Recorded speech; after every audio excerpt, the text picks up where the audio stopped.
हमने जो Lokpal bill draft किया है, इसको बनाने में जस्टिस संतोष हेगड़े, उनको सब लोग जानते होंगे, कर्नाटका के लोकायुक्त हैं, who has waged a war against corruption in Karnataka. Justice Santosh Hegde, Pratyush Sinha, former chief vigilance commissioner, Kiran Bedi madam, Prashant Bhushan, and many other eminent serving officers who are working in anti-corruption, they have all come together and they have drafted this bill. Though this bill can work, क्योंकि ये सारे जो actual brains हैं, जो anti corruption में काम कर चुके हैं, जिनको पता है कि सिस्टम की क्या कमियां, उन्होंने ये बिल ड्राफ्ट किया है। इस बिल के क्या मोटे मोटे वो हैं? Number 1, this says that an institution called Lokpal should be created. It will be a 10-member body headed by a chairperson. The appointment of these 10 people and the chairperson will take place through a completely transparent and apolitical process. अभी जितनी appointments होती हैं वो committee करती है, leader of opposition and prime minister, दोनों का ही वेस्टेड इंटरेस्ट है करप्शन को ना हटाने में. So we don't want the leader of opposition and prime minister to make this appointments. We want a completely apolitical process.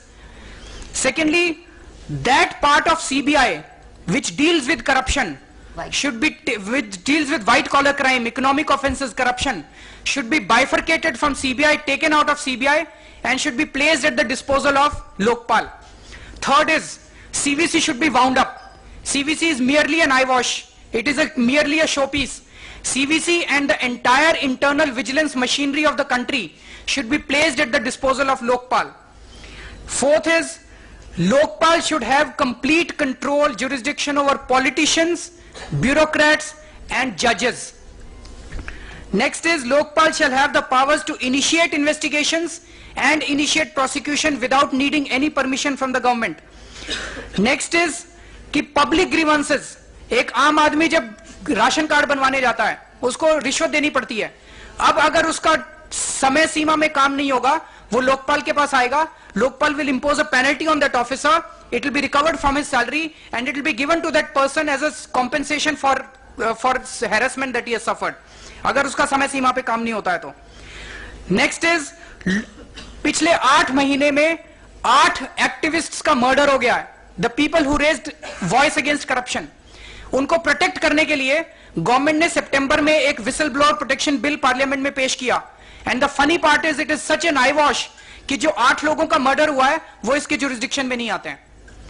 So it is a complete I wash.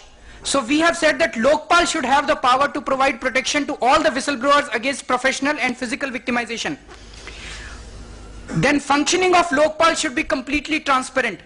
ऐसा ना हो कि लोकपाल एक करप्शन का अड्डा बन के बन जाए. तो उसकी कंप्लीट ट्रांसपेरेंसी होगी.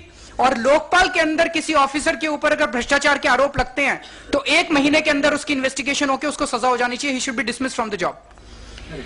And the last is if charges are proved and, ये बहुत इंपॉर्टेंट है. हमारे देश के कानून में अगर कोई 1000 करोड़ का वो करे, रिश्वत ले, चूना लगाए सरकार को, तो उसको 3 या 4 साल की सजा है. पर वो 1000 करोड़ की रिकवरी का कहीं नहीं लिखा हुआ. He can come back and he can enjoy that 1000 crores. So we have provided in this law for the first time that the loss that has caused to the government because of his corruption should be recovered from all the accused. They should be recovered from all the convicted. जो सरकार लेके आ रही है Lokpal bill, उसमें सरकार बोल रही है कि Lokpal will have jurisdiction only over politicians, not over bureaucrats. CVC will have control over bureaucrats, Lokpal will have control over politicians. और politician और bureaucrat अलग अलग तो करप्शन नहीं करते, मिलके करप्शन करते हैं. तो एक ही केस को लोकपाल भी इन्वेस्टिगेट करेगा और तो they want to basically scuttle all the inquiries. It is not possible for 2 agencies to investigate the same case. दूसरा, सरकार लोकपाल को भी एडवाइजरी बॉडी बना रही है. तो आप ये सोच के देखिए कि कल को अगर लोकपाल मान लीजिए होता और अगर लोकपाल ये कहता प्राइम मिनिस्टर को कि आपके मिस्टर राजा ने करप्शन किया है, इसके खिलाफ मुकदमा चलाइए, आपको क्या लगता है प्राइम मिनिस्टर मुकदमा चला सकता था? Would he have the courage to do that in a coalition government? He will never do that. So Lokpal is again being made an advisory body by the government, which doesn't make sense. Then the government is not giving whistleblower protection to the Lokpal. सरकारी bill में यह लिखा है कि Lokpal will again be appointed by the politicians. We don't want the politicians to appoint Lokpal.